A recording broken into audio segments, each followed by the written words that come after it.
Welcome, and thank you for joining Andre Renee's Creative Cafe. This show focuses on the arts and the artist's God-given talents. We strongly believe that you are your passion. And on today's show, we are blessed to have Precious Allen, the author, and much, much more. Say hello to our listeners. Hi, Indiana. Yeah, well, Chicago too. Chicago, Indeed, West Side. indeed. There you go. There you go. We all over. And since we're on YouTube and we have a podcast, you can say hello to the whole world. Hello, global, universal, There you universal. Yeah, because everybody loves Andre Renee's Creative Cafe. I know, that's right. There you Speak go. it. Indeed. So we're excited to have found you. I read your page and I did my research, and you and your husband, you guys are wonderful people. And so there's some highlights that I can't wait to really get to. But we're going to start off because I know you have a BA and you have a master's. You have a BA in elementary education, and you're a reading specialist. Tell us about that, the reading specialist. I decided to get my master's in reading specialist because I went to Collins High School. Okay. And it's on West Side Chicago. Okay. So I grew up across the street from the Cook County Jail. Okay. All right. Lovely view, right? It was a lovely view. And the one boy in my classroom in my senior year, he didn't know how to read. Okay. In my English class. So whenever it would be time for him to read, Okay. I would whisper the words to him, and then he would say it out loud. And that's when I decided, like, I need to try to bridge this gap. Like, it was beyond sad. It was just, like, devastating that this 18-year-old didn't know how to read. Okay, 18 years Yeah. old. Wow. Mm-hmm. That's huge. Yeah. They said there's a lot of illiteracy prevalent to this very day. Mm-hmm. And that has to be a challenge. Yeah. So let us start off also by saying thank you for being a public servant. You are a school teacher, and I don't personally know your plight because I'm not a school teacher, but I know what you guys go through. I have family members that's in the profession, and as a former pastor, we know dealing with people is very difficult, but you deal with young people, very impressionable people, so you always have to build your PCQ. Yeah. So I want to say thank you for that. Thank you to your husband for being a school counselor and everything. He tried to counsel me earlier today, but not sitting so close to his lovely wife, so I was afraid of that. But I took pictures, ladies and gentlemen, and we're going to post those pictures of him saying, "Get away." It's like 6'10", 800 pounds of muscle. I know. Right? It's like, Father God, in the name of Jesus. So what does a reading specialist do? So like mostly when you go into schools, like sometimes as a parent you hear what your child can't read. And it's like, well, what can I do? Like the parent feels helpless because they don't know how to help. But it's like, as a reading specialist, it's like, for example, if you went into the hospital and they just said, you have a fever. Okay. You don't know what's causing it. Right. You don't know what the issues are. All you know is they gave you some motion and sent you about your way. Right. What a reading specialist determines what the diagnostic is. Okay. So you have a fever because know your liver's failing, right. or you have an infection. Okay. So with the reading specialist, you can say, well, it's because whenever your child comes upon the AR words, they tend to stumble. Okay. Or it's because your child is dyslexic. Or, so right. we get more into the diagnosis as to what is causing why is it so difficult for your child to learn how to read. Cool. Yeah. When I read and I stumble over words like taxes or IRS or things like that, or bills, I made them. I know, right? Bills is in general. I just learned the word, so those words I stumble. I can help you with that. With the bills. Rip. Rip it up, right? Yeah. And I'm living in your doghouse. Right. So I want to say, but I think you answered it already. What age did you actually want to teach? But I think you showed us. Yeah. So I think that's your passion age, though. Yeah. So when he was 18, so I take it you was around that age, or 16 or so on, and you was like, hey, I discovered my passion. Yeah. So I want to teach. Wow, that's pretty early. So wonderful. So what college did you go to? I started off at Harold Washington. I had such poor guidance in the public schools. The one thing I got was someone came from out of nowhere, and they were like, well, start off at a junior college, and then you can build your GPA. Then So I started off at Harold Washington. I got my GPA up, and then I transferred over to National Louis University. And when I was doing my BA, I had $14,000 only. My master's is what got me in debt. It's crazy. I should have went back to junior college for my master's degree. agree. Did you hear the last week's show? We talked about what would Jesus do as far as working first or going to school first because of the debt load. Yeah. So you would have preferred. I would have had Jesus take me to Harold Washington for my master's degree. I don't know if he get down like that, but holler at him. So see what happens.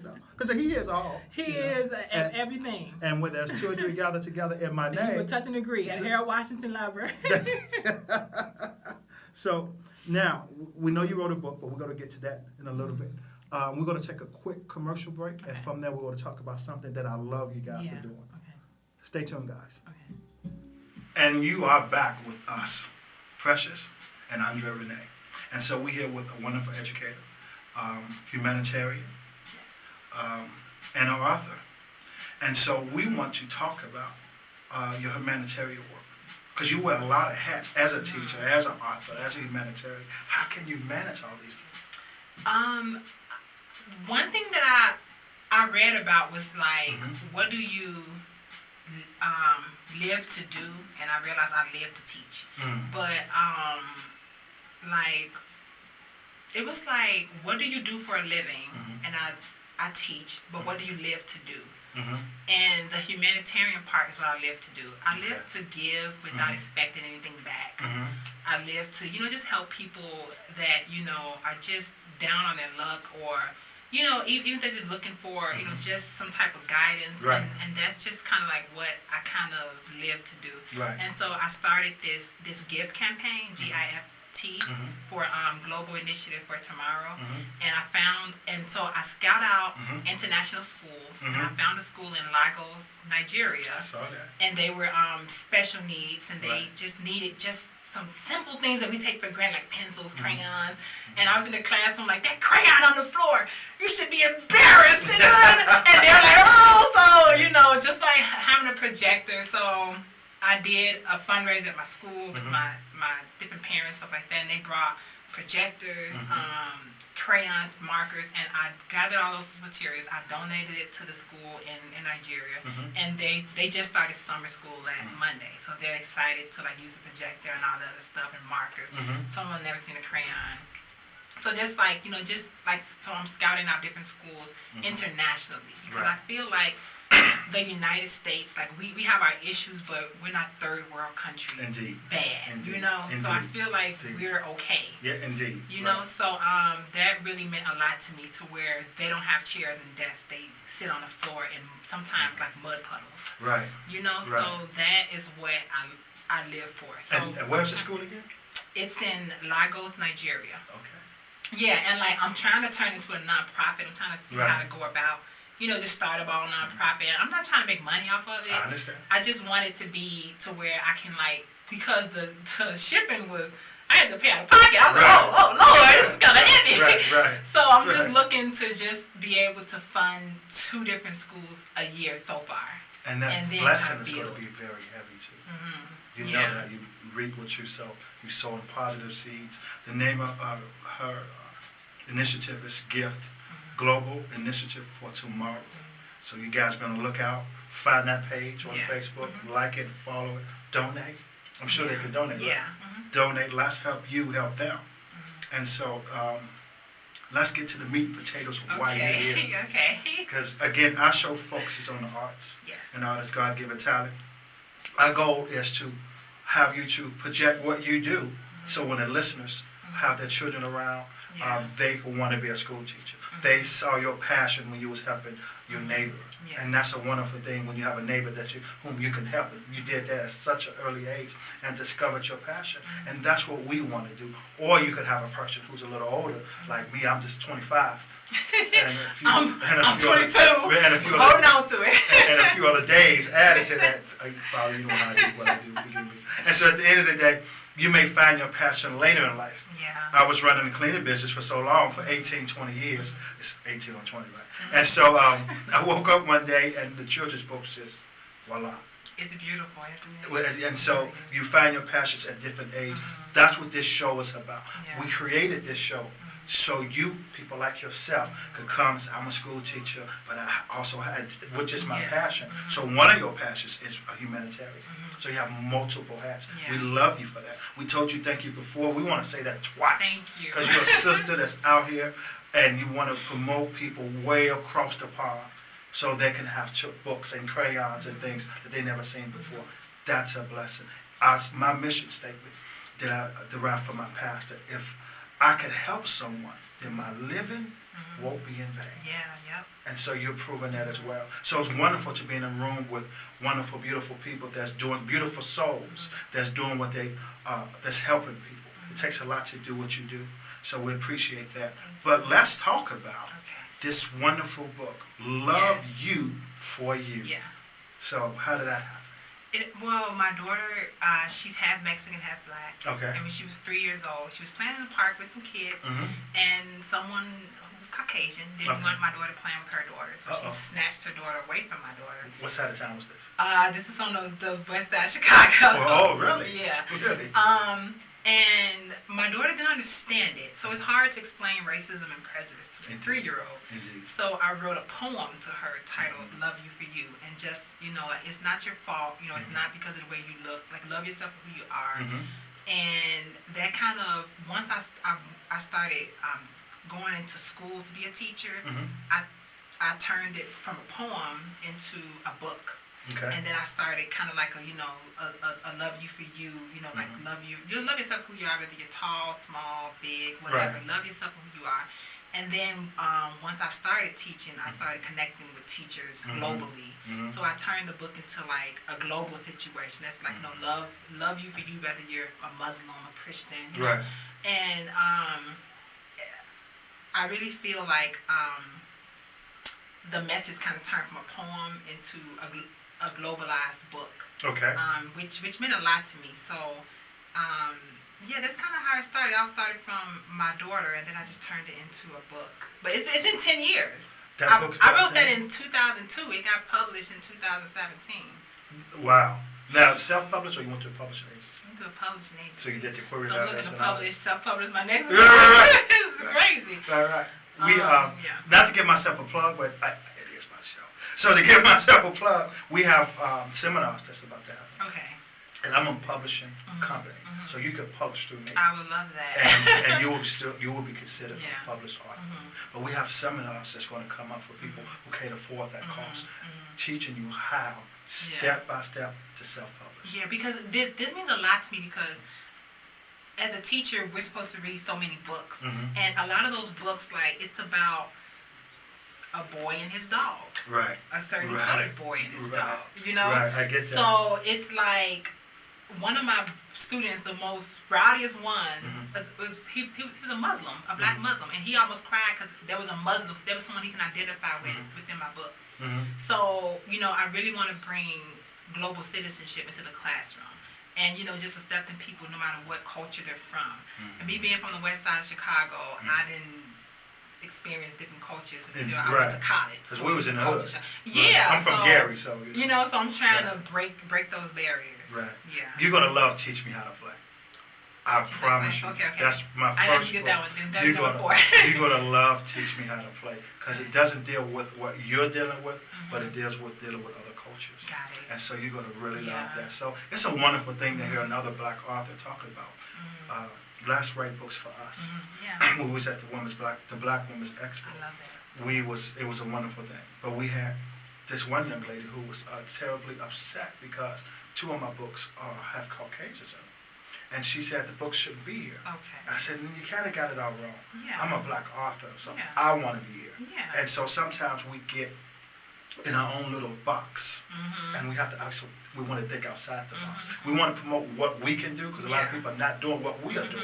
They're not putting books that have us on the cover as children's books. And so, but also we have to realize that we're not the only people that cohabitates this world. And so that's why I write books for all cultures. But I'm a black author, and most of my children's books are going to be about us. And I'm black and Italian, so I don't look black. Well, I don't know what I look like, So you don't know until the cops pull you over. I know. Well, no, I do 10 and 2. I'm 10 and 2, and I'm yes, sir. How could I you, officer. Yes, indeed. I put on my clergy collar. I keep it handy. I'm Andre Spinelli. Right.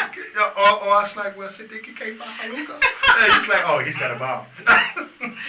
So I know, right? And that's a meme. They say, you know who you are when you get pulled over. But I have a lot of people on the police force and career police officers. So it's difficult for them. My prayers go out to the people that I love. And my prayers go out to the other people who's affected by these things. I also want to give my condolences to Marcus Harris, and if I'm saying his name wrong, I'm so sorry. He's a cousin of a cousin, so we're not actually related. But I'm a rider. I ride motorcycles, and yesterday we lost a rider. And so he lost his life yesterday in a motorcycle accident. So our prayers go with you, Mr. Harris, and your family and my family that's dealing with this, about that side of my family that's dealing with this tragedy. So it's tough, especially when you ride. And I love my Harley. I was on it all day yesterday. I found out about it because when they said his last name, I have to say last name, so that my phone was blowing up. They said, I know he was on your bike. I just want to make sure he was all right. And so our prayers go out. It's a tragic accident. And so keep them in your prayers, listeners. Pray for the family and pray for one another. Pray for the person next to you. And on the side of you, pray for your enemies. That's a tough one, I know. And so back to what we do. We love to write children's books. What's the next book? I know you're not going to stop. I have Love Them for Them. It's already copyrighted. I was waiting on a publisher, but I think I'm going to self-publish this one. And it's go to my seminar. Yes. There you go. That'll speed it up beyond 10 years. I can guarantee you that. Right. It's about, my favorite part says, when you meet someone, ask them where they're from and dance to the beat of their drum. So it's to not judge people by the way they look, by the way they dress. Love people for who they are. Meaning like not. You said it's not copyrighted, right? It is copyrighted, right? I'm just waiting for it to be published. But you know, it's when you look at the media, a lot of biases can be formed, a lot of stereotypes can be formed, and it's just about just putting yourself out there beyond the Facebook and just meeting people, and you'll really see that you have a lot more in common than you are different. Right. So that's pretty much what the book gears toward. Indeed. We have 3 wonderful questions that we want to ask you after these commercial breaks. Stay tuned, people. Okay. Hey guys, and welcome back to Andre Renee's Creative Cafe. And so we're with a teacher, an author, and humanitarian. We are with Precious Allen, the author. And so we want to ask you a few very important questions. Okay. The first one is, what advice would you give someone who wants to get into your profession? As far as teaching, I would definitely say make sure it's a passion. Do not get into it because you think we have vacations in the summertime. We are hibernating, getting ready for more teaching. Right. And if you're looking to get into being an author, I would say be very patient. Right. There's not a lot of, you're not going to be rich. Right. Wear them as badges, but also just take whatever your message is and try to build upon that. So those would be my best advice. What's your blueprint for success? My blueprint for success is to not compare myself to anybody because I realized that I got very depressed. Like someone can write one book that was about carrots and they're like got a book deal and doing public speaking and doing TED Talks. And I'm over here trying to put a message through and I'm comparing myself. So my blueprint for success is to compare myself to where I was last year and to look at my vision board that I created and look at the things that actually came to pass. Sometimes you pray for stuff you don't even realize it came to pass until you reflect on it. The whole trees and the forest. Yeah. What does failure mean to you? Failure to me is, we were just talking about this the other day where it was like you will fail 100% of the shots that you don't take. We just said that on the show. Really? Are you serious? Are you serious? Wayne Gretzky. We literally just said Wayne Gretzky quote on the show last week. That is it. Yes. That is it. 100% of the shots not taken, you will miss. Amen to that. That's great. Great minds think alike. That's wonderful. Even though Wayne did it, so And so we have a very important segment to our show. We call it "What Would Jesus Do?" And what would Jesus do? Question today. And listen, people. Go to Andre Renee's Creative Cafe. and you can get right on my board, and you can answer this question yourself. Your opinion means the world to us. What would Jesus do? Or what would Jesus say to a suicidal person? What would Jesus say to a suicidal person? Now, we all heard if you commit suicide, you're going straight to hell. Ladies and gentlemen, you do not work for the Hell Airlines. Please stop selling tickets to hell. You don't have a heaven or hell to put people in. So you don't want to say, well, you're going to hell if you're doing this, that, and the other. Let your light shine. You be the Christian that God has called you to be. Now, I think Jesus would talk with the individual and find out the root causes of the problem. Suicide is a horrible thing. Yeah. And people, I've had a friend who committed suicide about 6 months ago. And it was horrible. And when they told me about it, my good friend, she's like, I have something that I want to tell you, but I don't think you want to hear this. And when she told me, you know, I'm crying on the inside because men, you know, we very seldom cry unless we're cutting onions. But at the end of the day, I know that he was suffering. And some people are so disconnected with emotion. And so when they hear this person did this, that, and the other, he committed suicide, and he's not going to make it, and you can't say these things. It's up to God to make the final decision. But what we can do, we can love on people. We can show people compassion. When someone needs help, they say the first attempt is a cry for help. When you see that attempt, people show them love. So, your take on that? I tried to commit suicide twice when I was 16 years old. And I actually felt like I was doing the people around me a favor. Because now they don't have to deal with someone that's depressed, someone that's a burden to them, someone that's always, you know, just have this dark cloud over them. Right. And I became suicidal because I was molested from the age of 5 to 12. Okay. So that really like took a toll on me, my self-esteem. Right. And then, you know, dealing with things from school, you know, but that's when I became very, very suicidal. I think what Jesus would say is, in the Black community, we grew up on church so much. Indeed. But as a teenager, it's so hard to connect with the Bible. And so I feel like Jesus would say it's okay to use the Bible as your foundation, but it's also okay to seek professional help. Indeed. And, you know, have someone to talk you, someone to talk to, someone to maybe, you know, lead you to different groups you can relate to, and know that you're not the only one. Right. Because sometimes when you're suicidal, you feel like you're the only one that's going through these things. So I feel like that's what Jesus would do, to just let you know that it's okay to seek professional help and that you're not the only one. Right. Ladies and gentlemen, please understand, your pastor is not your psychologist. That was my major in school, but I don't have a doctorate, so I don't have a PhD. Your pastor is not your therapist when it comes to mental health. Your pastor delivers those things that God gives to him. Love your pastor. Understand that you have to obey what he's saying because God has given him what to say. A professional help is the best help. And so Jesus will say, and I agree, I concur, Jesus would, hey, believe in me, seek. When you have a headache, you take a pill. Yeah. You need surgery, you see a doctor. If you have depression, see a doctor. Yeah. Ladies and gentlemen, thank you for listening. Remember, victory is on the other side of your fears. Go out and follow your dreams. We'll see you next week. This is what I call you beautiful. This is what I call you. This is what I call you beautiful. In the beginning, God said the